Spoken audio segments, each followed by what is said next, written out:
If you've seen my other videos featuring ET contact phenomenon up until this point, then you have gotten a glimpse at what is one of the most monumental changes to ever happen to me. But how did I even get to this point? How did I get to the point where I could even do this and talk to them and know that this was happening? I wasn't even sure if extraterrestrials really existed or not. I certainly believed ETs existed and were visiting us based on experiences I had as a child in 1988, as a teenager in 1998, and the research I was doing before August 7, 2023. I definitely concluded that we were being visited by something. I'd seen enough UFO videos from the YouTube channel that Mr. MBB 333 does, and I've seen it from Dr. Greer and Billy Carson, and especially because I'd watched Close Encounters of the Fifth Kind and almost every documentary Dr. Greer's ever done. Before August 7th, way back in the beginning of July 2023, there was something speaking to me. I definitely was having the same beings that speak to me now were speaking to me then. I just didn't know they were.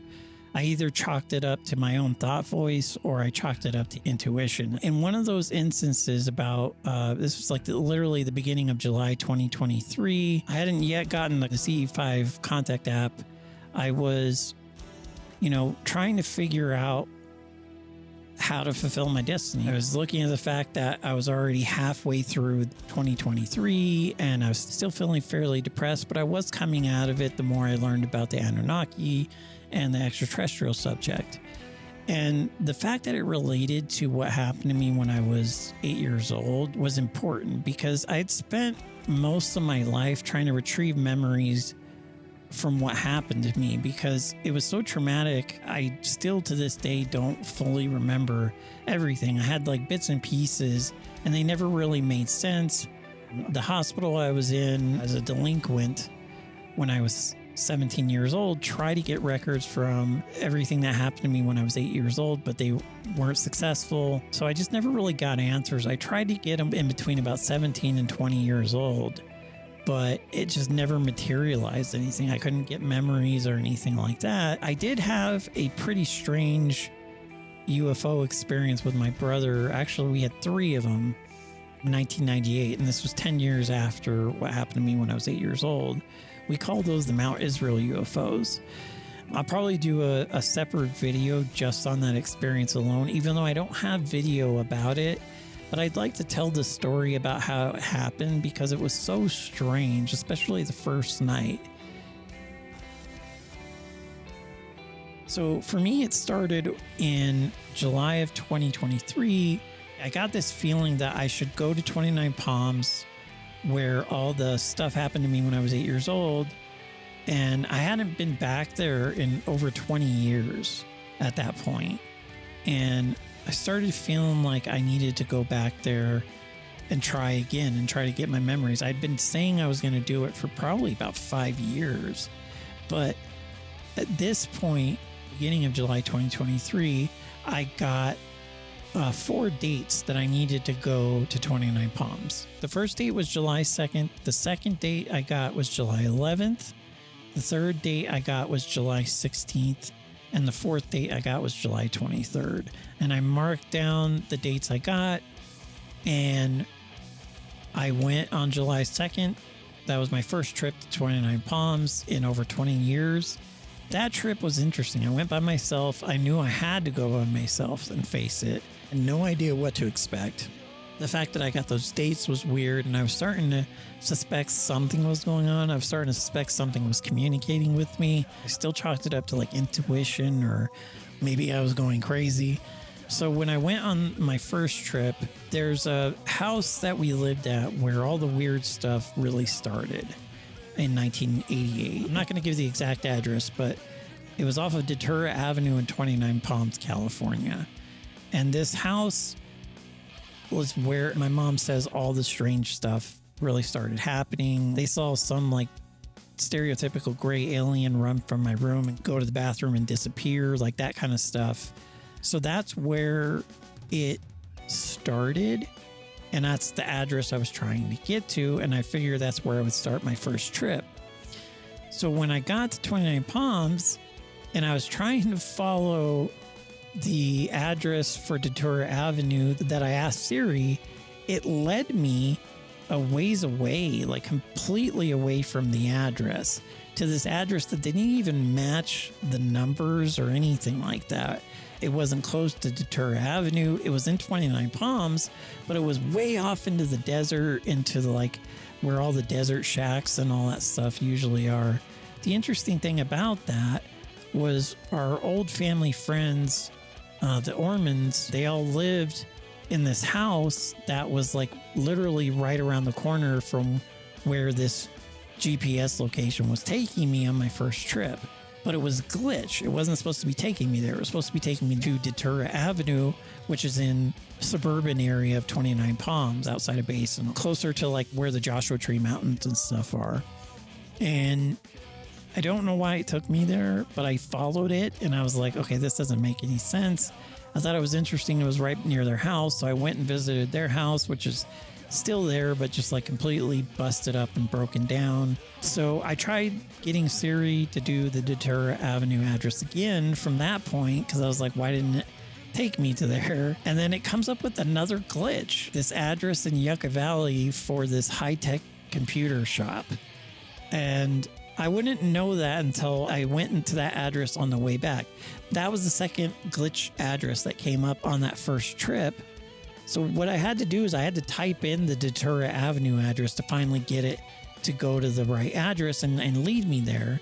And so I wound up going there. I realized that everything looked so different after 20 years that there was no way in hell I was going to be able to remember anything based off of what I was seeing as far as I was concerned.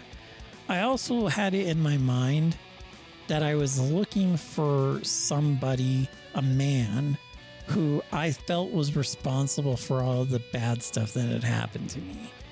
And there was this spot that we used to go to. My dad used to run there when we lived at the Datura Avenue address, and we picnicked there. So I tried to find that spot, and I walked down there as the sun was setting, and I saw this kid, like, who was about like 17 to 19 years old, no shirt, no shoes, running around in the middle of the desert in 29 Palms. And he was hiking up there. And I talked to him, and he said it was his like first time there. It was really odd. And I left, and then I visited that high-tech computer repair shop, and I figured out that's what that second GPS glitch address was. So that was the first trip to 29 Palms. The second trip was with my mom. That was on July 11th, 2023. And that's the one that I took it upon myself to investigate what were these GPS glitches that I got. Like, I thought maybe there was a reason my GPS glitched out, because nothing else weird happened other than that like random kid. I figured it was worth an investigation. So one of the things I made sure is that we left before 5 p.m. on July 11th. It was a Tuesday. So I figured we had a good shot of going to that business before they were closed.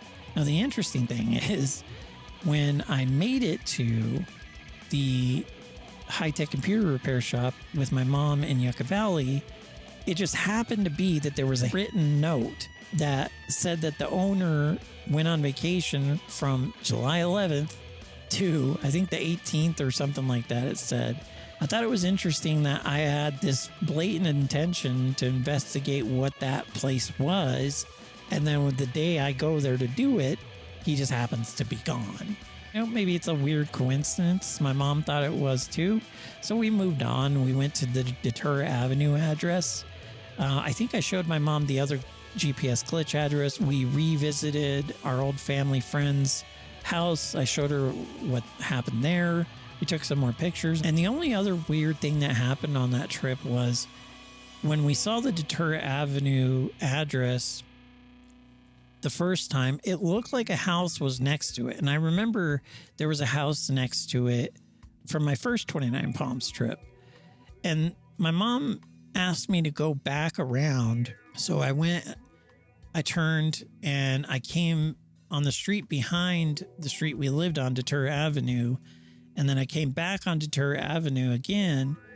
And I don't know what happened in between when we went to that other street and came back. But I swear to God, it was like a whole house just disappeared. And it was an empty lot next to the Deterra Avenue address. Even my mom was like pretty sure there was another house there just like right before that. Unfortunately, there was no way to prove it because the photos we had showed an empty lot. So it was like maybe we were just misremembering. Maybe we didn't see it right is what we thought. Or maybe the house disappeared. We have no idea. So that was the other weird thing that happened on that trip.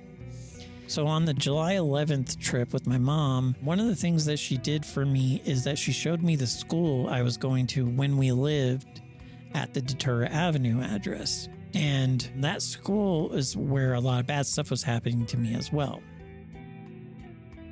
So then the third one was on July 16th, 2023. Now, by this point, some weird stuff had happened. I was still trying to figure things out. I wanted this trip to be a little bit more important. I really wanted to contact extraterrestrials on that trip, to be honest. So it was kind of what I was expecting to do. And so on the third trip, I went and visited that school. I went to the Deterra Avenue address again. I even went to that GPS glitch location in the desert again, just to kind of check things out, see if anything was different. And since I wanted to do ET contact, one of the things I decided was I saw the sign for Parker Dam in 29 Palms, and I was like, you know what? I'm going to go down that street and I'm going to go 50 miles and I'm going to try to reach out to ETs and see what happens. Now, of course, in my mind, I'm expecting like some of the stories I've heard, I'm expecting orbs to show up or like a UFO to show up and then like land in front of me on the road. But that's not what happened. That day just happened to be one of the hottest days ever recorded. I tried to record video on that trip too, trying to give an idea of what was happening. So I'm heading down this dark road that I've never driven down before. And I'm making my way. I don't have a lot of gas, so I figure I'm only going to go 50 miles. And in the whole time, I'm trying to reach out to ETs, but in all truth, I was entirely afraid that they were going to really show up, to be honest. Like, I was trying to get over my fear, but I was like basically talking to myself and whistling in the dark. And eventually I reached this point where I'm like, okay, this is way too far. I went 50 miles. Let me turn around. I turned off the camera. And like I said, this was around when I was starting to wonder, maybe it's because I keep trying to record them and they don't want to be on camera yet. So I turned off the camera. I start playing music. I think it was like Pink Floyd or something, or maybe Metallica. And my phone pauses and will not play music. It just will not do anything. And then it overheats. Even though I'm in an air-conditioned car, it's at night, it overheats. Now, there's only two possible explanations I can come up with for why the phone overheated. Number one, I had my phone on the dash thing, so maybe the heat outside, because it was still like 107 outside, maybe the heat was transferring through the window to my phone. It's never done that since then, and it didn't do it before it, but maybe because it was such a hot night, maybe that's what happened, and the air conditioning just wasn't enough to keep it cool. And I was also running video before that, so maybe that overheated it as well. That combined with windshield heating up probably is what caused it to stop playing music and overheat and shut down. The other explanation is it was a part of ET phenomenon, because they do weird stuff like that, like the GPS glitches. And at the time, I chalked it up to maybe it was the heat. I don't know. Maybe it was something else as well. I'll leave that up to you to decide. I honestly don't know either way. They, meaning the extraterrestrials I communicate with, they give me the indication that it was definitely them, that in fact they were guiding me along the way, opening me up. And if you think about it, so on my first trip to 29 Palms, I was looking for a fight. And I thought extraterrestrials were responsible for some of the bad stuff that happened to me. I knew there were good ones, but I pretty much thought I was trying to find an ET being, I called a man, who was responsible for everything that happened to me. And I was looking to fight him. in some form or fashion. It turns out that's not true. I would find out from them and from Dr. Greer that it was actually people who did that stuff to me, not the ETs. So by the third trip, I was already opening myself up to the idea of having contact with them. So then comes the fourth trip on the 23rd. Now, this trip is interesting because I think by that point I had downloaded the CE5 contact app. I also concluded, because I couldn't make it to Parker Dam on the third trip, that if I could raise enough money by the 23rd, I would drive all the way to Parker Dam to do ET contact. So I went on the fourth trip to 29 Palms by myself, and I did something very interesting. So I got this idea, and I thought it was from my intuition, but truthfully, it was most likely from the extraterrestrials who communicate with me. And they told me that what I needed to do was go to the Deter Avenue house and the school and kind of like absorb the energy from the area to get my energy back. I was starting to figure out that because of the trauma that happened to me when I was a kid, my energy was kind of left in these places. And this was how I could get my memories back, since I couldn't recognize anything, since everything had changed so much since I was a kid.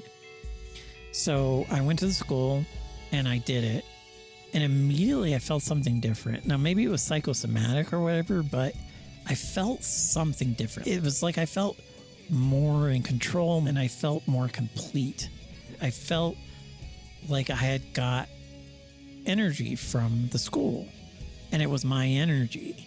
And so I went to the Deter Avenue house and I did that there. All I know is it worked. It never even occurred to me to try to do that when I went to 29 Palms last time. So the fact that it occurred to me to do this on my last 29 Palms trip was very important. I went to Parker Dam after I got that energy. I don't think it's a coincidence that that happens to be the trip where the ETs finally did reveal themselves to me.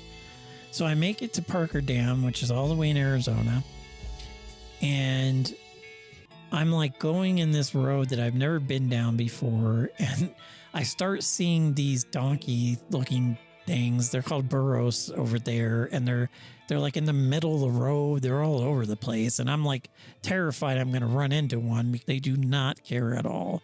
The burros there do not care. And they're freaky looking at night too. So that was not helping. But on my way there, as I got closer to Parker Dam, I see this like white, I don't even know how to describe it. It was small. It was a small white light with like what looked like a mist around it in an orb shape, a circle. And it was all around it, and it looked like it was cloaked into the mist. And the only thing I could tell, because it flew really quickly towards a light pole, and it looked like a drone, to be honest, but a drone that was cloaked in mist, which I'm pretty sure we don't have disclosed technology with that. So I thought that was weird, but I kind of chalked it up to just being a drone because I saw it really quickly and it was small, but I was like, well, okay, that's definitely something. And I kept going down the road, trying to contact ETs and trying to talk to them and trying to be open, trying not to be afraid. And I was definitely, because of getting that energy from the house and the school, and because of feeling really good, I was in a better state of mind altogether. So I think that's why that thing did appear. But I did reach this point where I got really nervous. I was like, no way can I keep going. It was like 3 o'clock in the morning. I was going to have to drive another 3 hours to get home.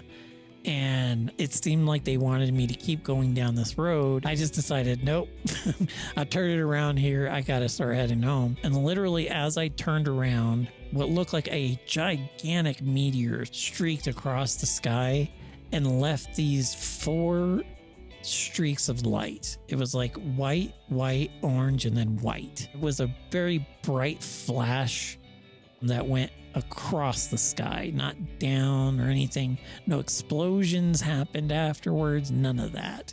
So that was the thing I was looking for. I got so excited. I was like, you know what? That's it.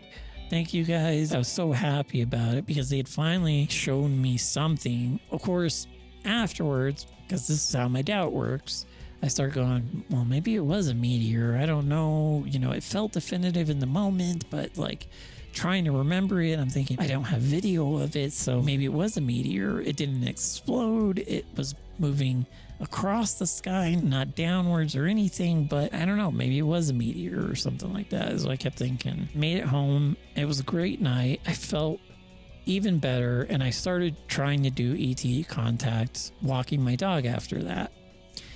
And from that point to August 7th, I kept trying to reach out to them. And like I said, I would see weird stuff, but I thought maybe it was pareidolia or just wasn't definitive enough. And that's where I got to at August 7th.